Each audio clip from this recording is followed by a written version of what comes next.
Viewer discretion is advised. Sad that Ashley lost her life over something so silly. I don't know the reasoning why, but it just shouldn't have happened. Somebody broke into my home. And shot my wife. Are they still in there? I don't know. Okay, what's the address? 932 Cunningham Court, Tipp City, Ohio. Please hurry. Please hurry. Okay. What are you seeing? She was more than just a coach to me, but like family. And I loved her so much. Laughter, smiles, and chocolate chip cookies. That's how 7th grader Jocelyn Frost remembers her volleyball coach, 37-year-old Ashley Flynn. The mother of two was best known as a volunteer at her church, a teacher, and to her players, someone who always made them feel better about themselves. Inside a church in Dayton, Ohio, there was a worship team.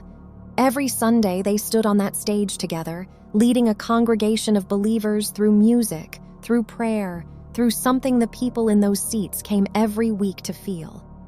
One of them was the music pastor, married, a father, a man with a voice good enough to earn a golden ticket on American Idol. The other was 23 years old, a worship leader, someone who described herself in her own words as a lover and follower of Jesus. Nobody in that congregation had any reason to look at the two of them and see anything other than what they were presenting. My wife she's got 2 shots to her head. There's blood everywhere. Oh my God. Sir, please. Ma'am, I need you to take a deep breath, okay? Do you still see anybody in the house? No, the door to the garage was wide open. Please, hurry, please. Oh my God. My daughters are here. My daughters are here. Where's she at? She's in the bed. But behind everything that stage represented, the faith, the devotion, the integrity, something else had been building. Quietly. For months. And on the morning of February 16th, 2026, 37-year-old Ashley Flynn was shot dead in her bed. Her husband made the 911 call. 2 daughters were asleep down the hall. A 9mm handgun was missing from the garage. And when investigators pulled the deleted messages off her husband's phone, the story he told on that call collapsed completely. This is everything the headlines didn't have time to tell you. The affair, the church, the staged scene, the man who spent years building a life in front of a congregation while allegedly living a completely different one behind it. And it starts long before February 16th. If you feel the weight of that already, that like button is right there.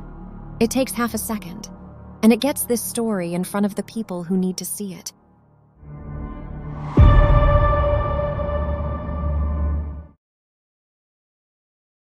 Caleb Flynn grew up in Bram, Minnesota, a small town where, by his own account, music was the only language that ever made complete sense to him. He attended Lee University, a private Christian liberal arts college in Cleveland, Tennessee. He came out the other side with a voice, a faith, and a plan. In 2013, that plan landed him in Chicago at a season 12 American Idol audition. He walked out with a golden ticket to Hollywood. His audition never aired on television, but Fox posted a Road to Hollywood interview that stayed on YouTube long after the season ended. In it, Caleb stood in front of the camera and said, without any hesitation, "I absolutely love the Lord. I love my wife more than anything. She is very, very pretty. I love her." He even compared Ashley to Carrie Underwood, said if his wife dyed her hair blonde, she'd be a dead ringer. He laughed when he said it. He meant it. Or at least, that's exactly how it looked. Hollywood Week ended without a second golden ticket. But Caleb came home and built a life that, by every external measure, was worth something real. He became worship director at Free Chapel in Spartanburg, South Carolina, a position he held from July 2015 through February 2021. He moved his family to Ohio, where he stepped into the role of worship leader and music pastor at Christian Life Center in Dayton. Every Sunday, he stood at the front of that congregation and led them into something they believed was sacred. He was also building a career outside the church, eventually working as vice president of sales at Richard D. Smith & Sons, a family-run commercial flooring and worship seating company.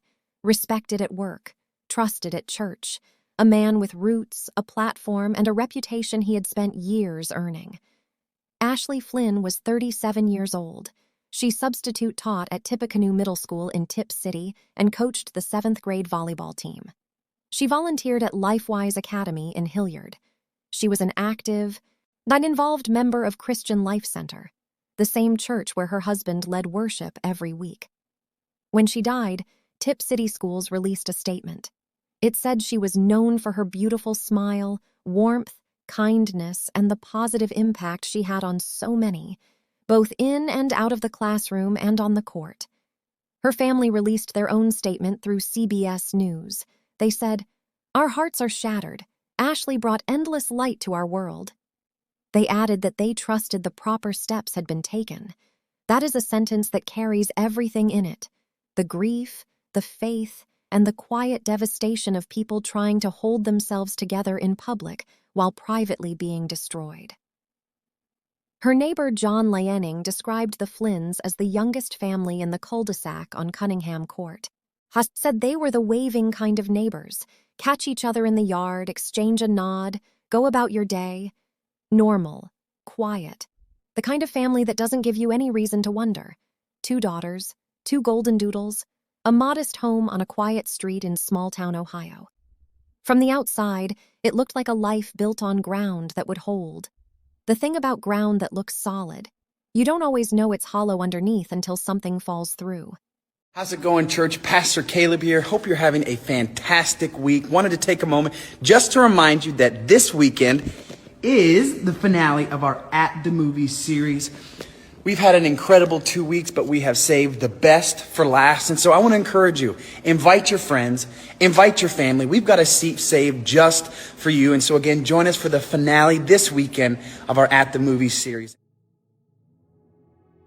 Caleb Flynn was leading worship on Sunday mornings, standing at the front of a congregation, lifting his voice, representing faith, integrity, devotion. And investigators would later allege that during this exact same period, he was conducting a secret relationship inside the walls of that same church. The woman named in social media communities that formed in the immediate aftermath of the arrest was Aliyah Botner, a 23-year-old worship leader who described herself in her Facebook biography as a lover and follower of Jesus, and listed herself as a graduate of Highlands College. She and Caleb are alleged to have met through Christian Life Center, the same building, the same worship team, side by side on the same stage every week, in front of people who trusted them both. This needs to be stated clearly. As of February 2026, Aliyah Botner has not been charged with any crime. Law enforcement has made no official public statement naming her in connection with this case. The information identifying her emerged from social media communities and what has been described as leaked court documents, none of which have been officially authenticated through public court records. What has been confirmed through the criminal complaint and verified reporting by the Dayton Daily News, CNN, ABC News, NBC News, Fox News, and multiple other outlets is this: detectives recovered deleted messages from Caleb Flynn's devices. Those messages allegedly confirmed a months-long extramarital relationship. Investigators described what they called heavy communication between Caleb and another woman, communication that intensified in the hours directly before Ashley was killed. And at 12:42 a.m., 94 minutes before he was on the phone with 911, crying over his wife's body, Caleb Flynn allegedly sent a text message that said, "It's almost done." There is no neutral reading of those words once you know the timeline. A stranger breaking into a home doesn't prompt that text. A husband about to be randomly victimized doesn't send that message the same night.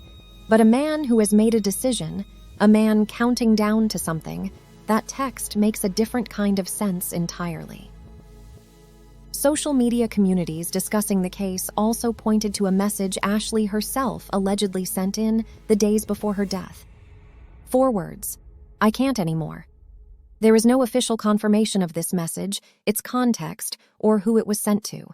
It has not appeared in any publicly released court filing. But if Ashley knew, if she had reached a point of collapse inside that marriage, then those 4 words are almost unbearable to sit with. Because she was 37 years old, she had daughters, she had students who looked up to her, she had a community that adored her, she had a whole life that should have kept going, and whether she knew or not, it did not protect her. Now, the garage. Because this is where investigators say the entire staging narrative falls apart. According to the affidavit, the side door to the garage was found blocked. The refrigerator had been moved directly in front of it, from the inside. The large garage door facing the street was wide open. This is the scene Caleb described to the 911 dispatcher as evidence of a break-in. But you cannot move a refrigerator in front of a door from the outside. You can only do that if you are standing inside the house when you do it, which means whoever staged that garage was still there. The affidavit also confirmed that Caleb's 9mm handgun, the same caliber as the weapon used, was typically stored in the center console of his 2024 Ford pickup truck, which was parked in that garage. 2 9mm shell casings were found at the foot of the bed where Ashley was killed. Detectives also noted that Caleb had called Ashley's phone at 2:24 a.m., minutes before calling 911. He later told investigators he was trying to wake her up. Her phone, presumably, was in the same room where she was already dead. And then there is one more detail. One that, once you hear it, you will not be able to forget. In the days between Ashley's death and his arrest, Caleb Flynn was not staying at a hotel. He was not staying with a friend from church. He was not somewhere anonymous. He was staying with Ashley's family, grieving alongside the people whose daughter he allegedly killed, sitting in their home, accepting their comfort, while investigators were already building the case that would take him into custody 3 days later.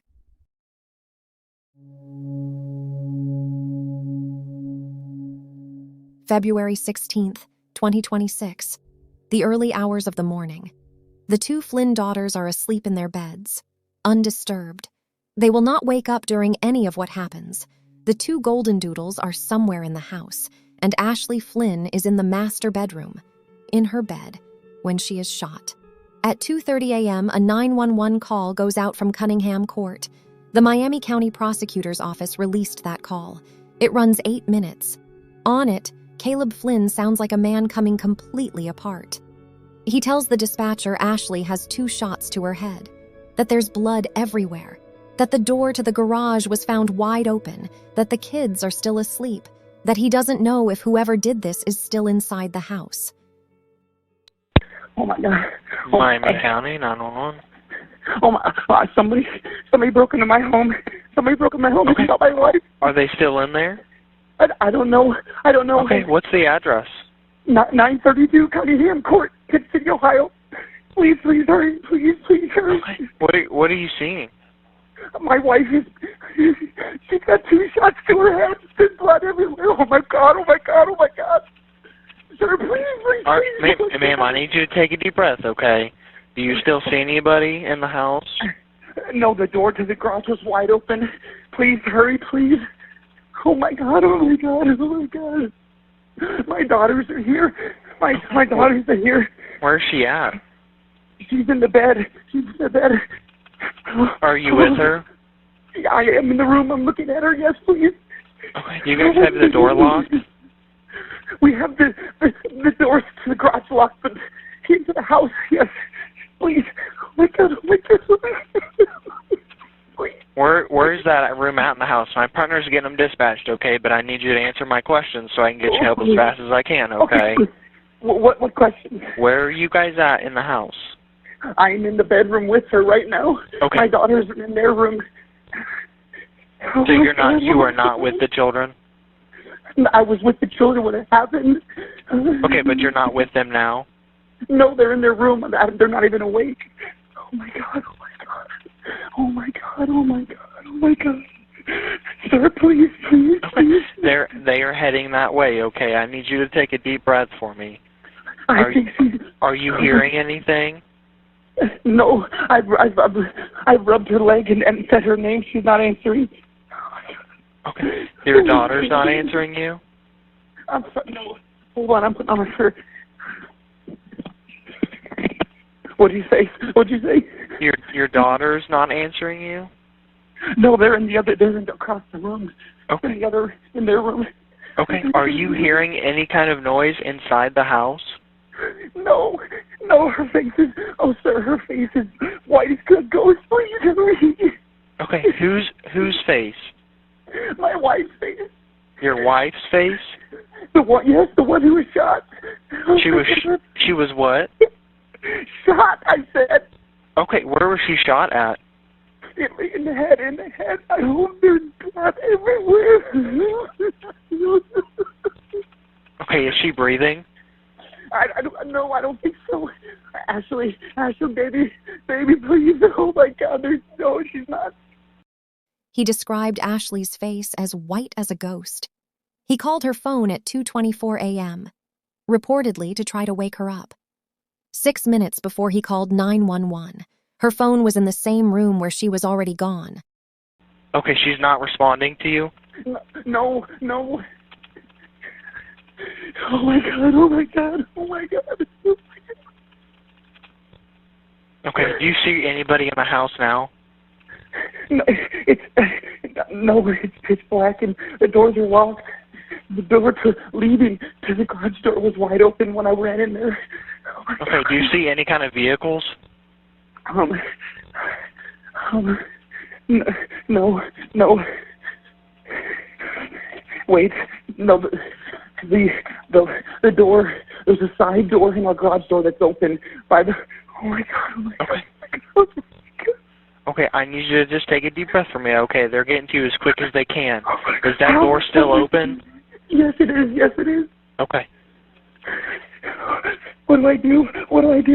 Is she breathing at all? I don't think so. There's 2 shots to her head. Okay. If you are comfortable, I want you to go and find a cloth, and I want you to put a cloth on that gunshot wound, okay? Like a towel?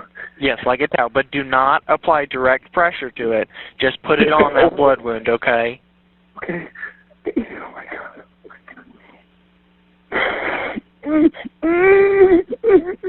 Oh my, okay. I need you to just take a deep breath for me, okay? Okay. Just get that cloth, and I want you to put it on that wound, but don't apply direct pressure to it, okay? They're coming to you as quick as they can, okay? I just laid it on her head. Okay. Where are the juveniles? Are they okay? Have you checked on them? I haven't checked on them. Okay. Can you go check on the juveniles for me? The police is here. Okay. Can you go check on the juveniles for me? Wait, the cops just pulled over. They just left. Okay. I need you to go check on the juveniles for me, okay? They're still sleeping. Okay, you still see them breathing? You don't see any wounds on them? No. The cop just pulled away. Sir. The cop is here. Okay, I want you to... Okay, open the door for him so he can get into her, okay? Okay, he's coming to me. Sir! First responders arrived and found Caleb and the children. Ashley was pronounced dead at the scene. Tipp City Police, the FBI, the Ohio Bureau of Criminal Investigation, the Miami County Sheriff's Office, and the Miami County Prosecutor's Office all moved on this case simultaneously. Much drones swept the neighborhood. K-9 units worked the perimeter. Police Chief Greg Adkins told the public the incident appeared isolated, directed specifically at that home. No danger to the wider community. But there was never a stranger. 3 days later, February 19, 2026 at 5:07 p.m., Caleb Flynn was taken from Ashley's family's home and booked into the Miami County Jail. He posed for his mugshot without expression. His bond was set at $2 million. The charges, 1 count of murder, 2 counts of felonious assault with a deadly weapon, 2 counts of tampering with evidence. The criminal complaint states that investigators believe Caleb Flynn shot Ashley and then staged the crime scene to look like a home invasion. That officers were led astray by the staging. At his arraignment, Caleb Flynn entered a plea of not guilty. He looked at the judge and said, I just want to take care of my daughters. I'm not a risk. You do have the right to have an attorney to represent you. If you cannot afford one, you can apply to the public defender's office and they'll determine if you're eligible for a court-appointed attorney. You understand all of that? Yes, sir. Is there anything you'd like to say to the court with regards to a bond in this case? I'm so sorry you cut out there. Is there anything you'd like to tell the court with respect to bond in this case? I don't really understand that, so no, sir. So the court has to establish a bond, sir, to ensure your appearance, okay? So the court will establish a bond, and you have the right to tell me, hey, I'm not a flight risk, I am a flight risk, or anything of that nature. Is there anything you would want to tell me about that? Sir, I just want to take care of my daughters. I'm not at risk. I understand. Okay. Yes, sir. Well, the court is going to order a $2 million blanket bond in this case, covering all of your charges. Should you post bond in this case, the court will order that you be on pretrial services electronically monitored house arrest. Furthermore, the court will order that you will have no contact whatsoever, directly or indirectly through a third party, with. You are not permitted to speak to them in any way, shape, or form. That includes electronic communications. You are not allowed to communicate through family members whatsoever. Do you understand all of that? Yes, sir. Okay. His attorney, L. Patrick Mulligan of Dayton law firm Mormond and Mulligan, pushed back on the timeline. We are both disappointed and concerned about the short timeline and seeming rush to judgment in this case. When the government runs out of leads or can't develop leads and looks at a surviving spouse in cases such as these, the chance of a wrongful conviction increases. He said Caleb Flynn looks forward to defending this case. Police Chief Adkins responded with precision. The investigation has not moved fast. Rather, it has progressed at a pace dictated by a thorough and deliberate investigative process. The judge ordered no contact between Caleb and his minor children. He was not permitted to attend Ashley's funeral. The man who once stood under stage lights talking about how much he loved his wife was now in a cell while she was being buried. Cases like this, the ones where the truth is buried under years of performance, are the reason this channel exists. If you want to be here for the next one, subscribe. And keep going, because the community response to what happened next is something else entirely. Lessons and kindness went beyond just the volleyball team as she made an impact on everyone she knew in the community. Ashley was always very sweet and very, loving to her children and inviting to mine. A prayer service was held at Upper Room Church today, where the community and her players got to say goodbye. It was really cool because they said this is the legacy that Ashley left on everybody. And I really felt that because everybody there really was touched and really enjoyed to be around her. And we all just sat there and grieved together, but we knew she's in a better place now. And she's. Tipp City did what small towns do when something unthinkable lands in the middle of them. Prayer ribbons appeared on lamp poles along Main Street within days of Ashley's death. Red Devil Pizza and Deli announced a fundraiser, donating a portion of every sale over an entire weekend to the Flynn family. Former volleyball players posted about their coach. Former students wrote about the teacher who showed up for them. Colleagues described a woman who made every room warmer by being in it. Ashley's family, in their statement, said she brought endless light to their world. That is not the language people reach for when they are performing grief. That is what comes out when someone is simply, completely gone. Christian Life Center, the church at the very center of this story, issued a statement after the arrest. Pastor Jordan Hansen wrote, "2 young daughters have lost their mother. A family is devastated. Now is the time to pray, to guard against gossip and speculation. Let us be a church marked by prayer, wisdom, restraint, and love." Those words landed differently coming from the institution where Caleb allegedly built his secret life. The place that trusted him with its most vulnerable moments, Sunday mornings, worship services. The space where people go when they need to believe in something. There is something worth holding here, not as a defense, not as an excuse, just as an honest reckoning with what this story actually is. Caleb Flynn had something that most people spend their entire lives reaching for, a voice that earned him a golden ticket on one of the biggest musical stages in America, a faith community that put him at the front of the room every week, a wife who supported him, believed in him, and stood beside him through a career that moved states and changed shapes, 2 daughters who called him dad, a church that trusted him, colleagues who respected him, neighbors who waved at him across the street. He had a full, good life. And if the allegations are true, if the affair was real, if the texts were sent, as if he moved that refrigerator and then picked up the phone to call 911, then he chose to burn all of it down, not just his own life, Ashley's, his daughter's. The community's sense that it knew who it had welcomed in. That 2013 interview is still on YouTube, the one where he stands in front of the camera, fresh off his golden ticket, and says without any hesitation, "I love my wife more than anything." Those words haven't gone anywhere, and knowing what came next makes them almost impossible to hear. If someone in your life needs to hear this story, not for entertainment, but because it says something true about the distance between what people show and what they hide, send it to them. And in the comments, tell me what part of this stayed with you. The cases that matter deserve more than a reaction. They deserve a thought. As of February 2026, here is the confirmed picture. Caleb Flynn has entered a plea of not guilty to all charges. His attorney is actively contesting the speed and nature of the investigation. A preliminary hearing was scheduled for February 26, 2026. No trial date has been set. He remains in Miami County Jail on $2 million bond. He has been ordered to have no contact with his minor children. He was not present at Ashley's funeral. Officials have confirmed that investigative work is continuing even beyond the arrest. No additional individuals have been charged. Alea Botner, named in online communities as the alleged mistress, has not been charged.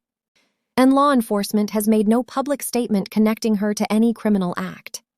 The text message, "It's almost done," has not been released as officially authenticated evidence in any public court filing as of the latest confirmed reporting.